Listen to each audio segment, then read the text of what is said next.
viewers, well, I got another video review for you today. This one is another power inverter from Oubotek. I guess you're getting familiar with this brand name now. I've already reviewed the 500 or 1000 plus the 2000, and then this here is the 3000 watt pure sine wave power inverter. It's 12 volt, and the reason I keep reviewing them is because they're pretty good inverters and they're cheap. I mean, really.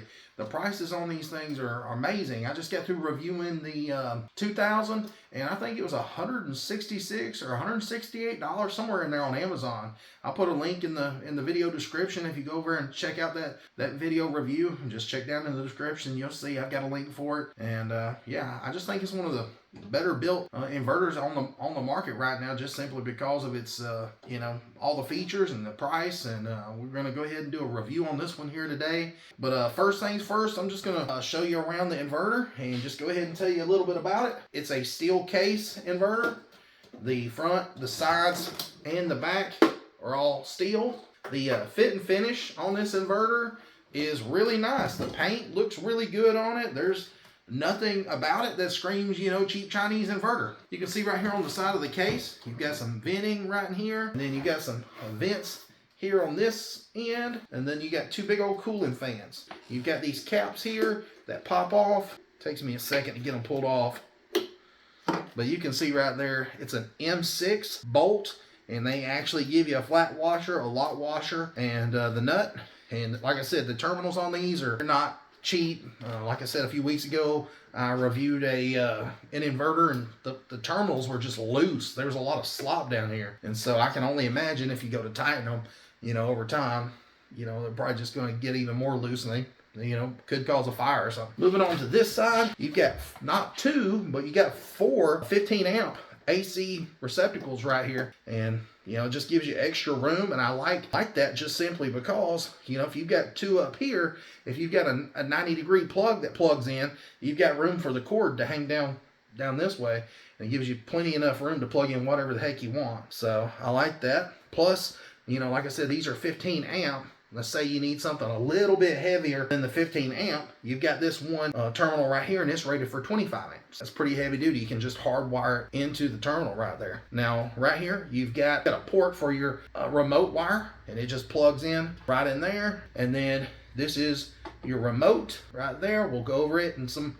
more detail here in just a minute. And then they give you a little double-sided tape to stick on the back of the remote to mount it. You've got 8 of these 50 amp fuses. And then one thing that I was really shocked at in the last review of the 2000 watt inverter was this wrench. They give you a nice wrench, and this ain't some like little thin ass Chinese wrench like you get to put your furniture together, something like from IKEA or something like that. This is an actual wrench, like a craftsman style wrench. Tonelli, I believe is the brand, Tongli or something like that. But it's a 10 millimeter on this side and an 8 millimeter on this side. Yeah, I'll probably keep this in my toolbox. That won't be one I throw away. But then you got 2 wires here, and this is the same old tune with all the Chinese inverters. They always undersize their wires, and they definitely need to upgrade these. Now this is a 2 gauge, which is only rated for about a 2000 watt inverter. So Oubotek, if you're watching, guys are going to have to step up your game with your wires. So anyways, we're going to go ahead and look here on the bottom of the inverter. You can see that I can take my finger and slide it up underneath the inverter. And the reason that's important is because it keeps the inverter up off the mounting surface, and so it just don't sit there and retain all that heat and act like an insulator and make the inverter even hotter. So it gives you a little bit of airflow room up underneath the bottom. So I really like that. There's a few inverters that do it, not all of them. I know the reliable inverters, theirs has a really big kick up there in the middle to let that airflow go through there. Here on the bottom, I always like to push on this panel just to see if it's strong. I've tested some of them where they're just so flimsy, you wonder if the electrical board that they mount to that panel is is it even sturdy or not. As far as mounting the inverter, most inverters just have a spot here on each end, but this one actually has a spot here in the middle. So you've got 6 mounting holes so you can mount the inverter. Now literally I've just taken the inverter out of the box. I've never tested this 3000 watt inverter before, so this is the first time, and I've never taken the case off of it. So you know, I can tell that this inverter is pretty well made. When you look in the ends through the vents with a flashlight, you can see that it's got, you know, aluminum heat sinks all the way down on both sides, and they look really thick and beefy. And you know, this is not a light inverter by no means. It weighs like 12.36 pounds, so it does have some heft to it. But anyways, we're gonna go ahead and get some measurements for you, just in case, you know, you've got to put this in a tight space. I want you guys to get an accurate measurement, because sometimes when you look on Amazon, those measurements are not right half the time. When I do my measurements, I go from the very end of the terminals there all the way to this hardwired terminal right here, because that's the very furthest end. So we're gonna go ahead and measure it out. It's right at 16 inches long. Now as far as the width, and it looks like it's right at 10 inches, and then the height, 3 3/4 inches tall. All right, so providing power to this 3000 watt inverter, I've got two 200 amp hour batteries. They both have the 200 amp BMS. This one's an AWT, and this one here is a LiPools. And I'm just got them hooked together to be able to handle that 3000 watt inverter. Now, last week I went on a rant. I seen some guy on YouTube using a 100 amp hour mini battery to run a 3000 watt inverter. And whenever he did his testing on it, the voltage just totally took a dive. Make sure when you're doing your inverter, when you ever hook your inverters up, that you run adequate sized batteries to be able to handle a 3000 watt inverter. Now, I went ahead and hooked the wires up to the inverter, and normally I would show you guys that in order to connect the last cable to the battery, you can use just a ceramic resistor. This is a 30 ohm ceramic resistor. What you would do is touch it to the cable just like this, and then touch it to the battery terminal right there, and then you just hold it there for, you know, a minute or two and let it charge up the internal capacitors on the inverter, and that way you won't get any big spark. Well, one of my reviewers had left me a nice comment on there and told me thanks for a video that I had made a while back, and said that when he went to hook everything up, he said he didn't have a resistor, so he used a pencil. And I've heard people say that they could use just a lead pencil like that, and it would, you know, be a conductor to charge those capacitors up. So I've never done it before, so we're going to try it for the first time. It might work, it might not. I'm expecting it to, but anyways, like I said, we're going to go ahead and try it. Let's say you go ahead and charge it up with a resistor. Don't wait a couple of minutes before you go and hook it up. I made that mistake one time. I went ahead and charged it up with a resistor like I was supposed to, and I waited 3 or 4 minutes later before I actually hooked the cable up. And when I went to hook it up, man, it sparked and scared the crap out of me. So anyways, we're going to go ahead and try it with a pencil. There was just a tiny little spark. I mean, right when it connected to the lead there. I hear it beeping, so it must be turned on. Yep. Let me turn it off, and we're going to leave it there connected for just a second. And I guess I'm going to go ahead and pull it off now and see if it sparks when I touch it. No spark whatsoever. But yeah, the old pencil trick worked, guys. So if you're in a bind and don't have a resistor, just use a pencil. So the guy's name is on YouTube is SpeedyB5. I appreciate your comment about the pencil. So before I go ahead and get ahead of myself, I'm going to go ahead and test this USB port out here. There's only one, so we're going to go ahead and plug it in. And I've got it plugged into these VT Power USB light bulbs. They only use 5 watts of power each, and I have them plugged into a splitter where it takes one USB, turns it into 2, and then I've got the 2 USB plugs plugged in there, and you've got a separate switch to turn them on and off. And the reason I always mention this in every video is because if you need some sort of lights for emergency or something like that, or if you want to take these camping and put these up around your perimeter, and you know, like I said, these things only use 5 watts of power each, and so you know, these things work great with a power inverter or, you know, a portable power station or something like that. You know, 5 watts of power is a lot less draw than, you know, trying to run an AC light. So Now also, I wanted to show you that the inverter is not on. So there's no inverter draw when you're using these lights here, because it's just taking power just directly from the batteries. It's not having to turn the inverter on or none of that. So I just wanted to show you that, and you can see there's no lights on the inverter. So anyways, if you're interested in these lights, I think they're $26, $28, something like that. I'll put a link down in the description for them. It'll come with 4 lights and 2 splitters for like, I think $28. So, and then also this inverter comes with this little bitty grounding wire. It's just pretty much just a little small wire that's got your little ring terminals crimped on there. And I guess that you would just ground it to one of the screws here on the side of the case. Just make sure you get all the paint off there, and it's bare metal whenever you ground it. And then also this one here has a wired remote. It comes with I believe it's just under 10 feet of wire, and you know the cables here is pretty much just like a little phone jack, and you just plug it in just like that till it clicks, and then you plug it in on the bottom of the remote. Some of them you plug in the back, but this one here you plug in on the bottom, and you'll hear a click, and then when you can see right there, it turned the inverter on, and it's got a nice color display here. You know, you got your battery level indicator. It tells you your voltage over here. It tells you got power.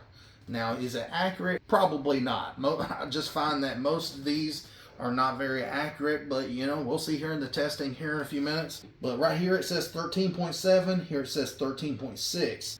It says 119 volts at 60 hertz and 0 output wattage. And I love these watt meters. These are like 10 or 12 bucks. If you're interested, check down in the description. And I've got a link for them. And you can see right here on the watt meter, it's sitting here telling you it's at 120.9 volts at 60 hertz. And then you can see over here that it's at 120 volts at 60 hertz. So, but it does fluctuate a little bit. Like I said, I don't never trust the little screens or the little gauges that much. I mean, they're just not very accurate. All right, guys, so you can see I've got a little jumper right plugged in here, and just got it plugged into an outlet, and I took and drilled a hole inside that outlet box. That way I could get in here with a probe and not electrocute my damn self. So anyways, we're gonna probe this, and you can see right there on the oscilloscope that it's a nice clean sine wave. All right, so a lot of you guys are interested in the standby power. So I've got the clamp meter on here, and I've been sitting here watching it. When I tested it, it was at 0.98 of an amp, and then it fluctuated up to 1.06 amps. And so that is 11.76 at its lowest watts. So 11.76 watts to 12.72 watts. So roughly, let's just say 11 3/4 watts to 12 3/4 watts. But yeah, it's right on par with a 3,000 watt inverter. That's pretty normal. All right, so if you're interested and want to check your own standby power with your inverters, check out this Kowitz. This is an HT206D. This is just a clamp meter, multimeter, and it's got a lot of the same features as, let's say, a Fluke, but you know, it's not nearly as accurate. Don't have that really big price tag, but you know, it does have some cool features. If you're interested in this, check below down in the description. I've been using this thing for a couple months, and you know, I haven't had any problems out of it. Now we're gonna do the old load test. So what we're gonna do, we got a watt meter plugged in here, and then we've got a watt meter plugged in here, and we're gonna plug in a couple of space heaters right here. And so I'm gonna go ahead and plug this one in first. And before I turn it on, I just wanted to show you what I do. This is what I do in all my testings. I go through here and mash the little reset button. And what this does is it resets the highest spiked surged wattage, and it sets it to 0. And whenever I turn this on, you know, it's going to spike up really high, and then it'll let you go back and review and see what the highest wattage was that this heater spiked up to. So I usually go back and look at that and, you know, compare it, and I find it pretty neat. Some of these appliances really spike up and surge and use quite a bit of wattage there on startup. So we're going to go ahead and watch this one first.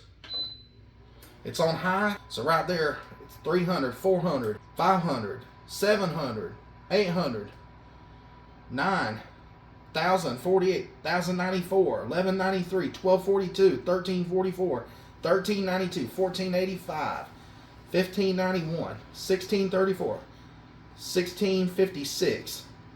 So 1656 was the highest that I've seen on the screen there. And so it's starting to come down now. So now that it's starting to come back down, I can go in the function button here and go over to high right there. That was the highest wattage, and it shows 1656. And that's the reason I always use these little watt meters in all my videos, just simply because it's a great way to keep up with your appliances and let you know how much wattage they're using when they're stabled out, and how much they're using when you first plug them in.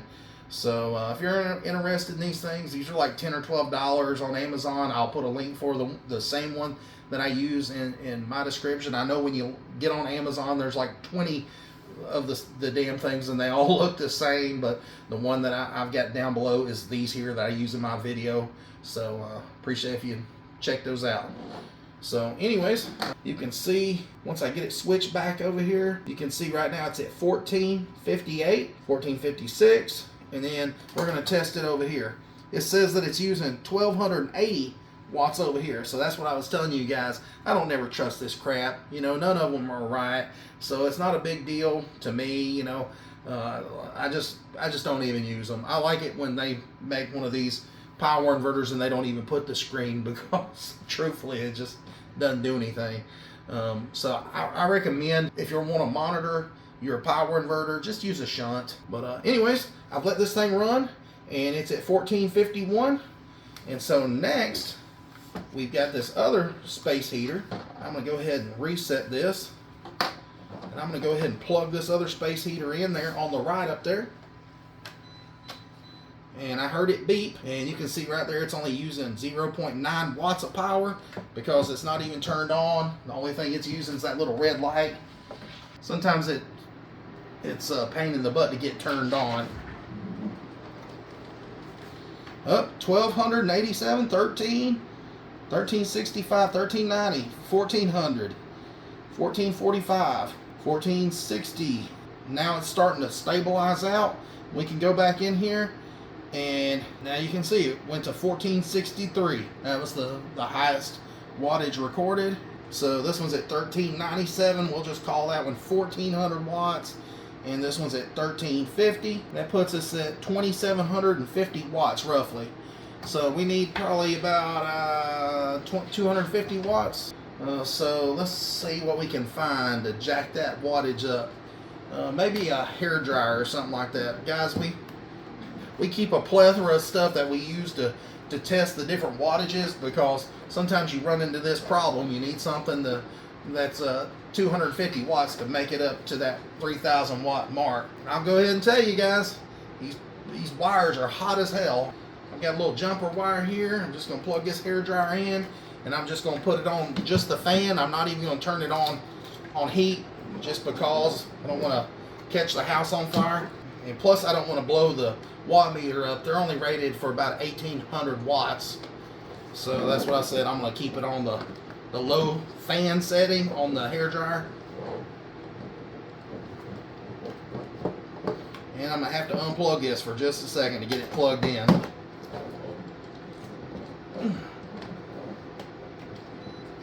And guys, I'm going to keep the thermal camera ready, because I know these wires back here are already freaking hot, and we ain't up to 3,000 watts yet. Get your calculator out for me. My girlfriend's behind the camera. She runs the calculator. So we're going to put in 385 watts, 386. Then we're going to put up 1,300, 1385, and then we're going to do 1348. We've got the watt meter set to 0 right now. We're going to turn the fan on. But right now, what wattage are we at? Right now, we're at 2,733 watts. I'm going to kick this hair dryer on, and whatever wattage this thing stabilizes out to, she's going to add to it. And we'll tell you what kind of wattage we're pulling. You guys can see right there, we're at 146 watts. What does that bring us up to? 2,879 watts. So not quite 3,000. Woo! We might not make it to 3,000, guys. These tables are cooking. We're at 192.7 degrees. We're going to have to shut this down quick. Look at that. 193, 194. Look at that. 194, guys, 195. See it right there in the red up there on that cable? Now let's shine it on the back of the inverter. Right here on the back of the inverter, it's only showing about 89 degrees. About right there in the middle, 84 degrees. Right here in the front, it shows 77 degrees. But one more time, the cables are at 199 degrees. Guys, we're gonna shut this thing down. It's almost 200 degrees. I'm not gonna risk catching this stuff on fire and burning the house down trying to do a test. But I mean, you've seen that this thing was on its way to the 3,000 watts. But if these cables just get so hot, yeah, and these jokers are hot. It's not turning off.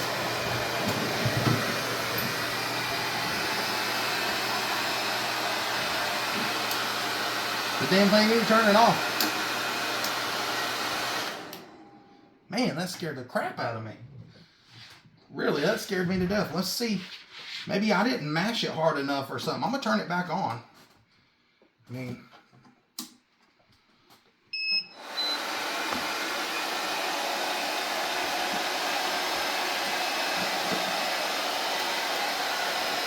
yeah, that was my fault.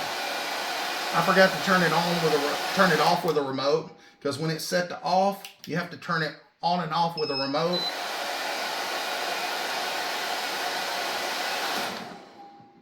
See, it's off now, or you can turn it on. So that was my fault. Kind of panicked there for a minute.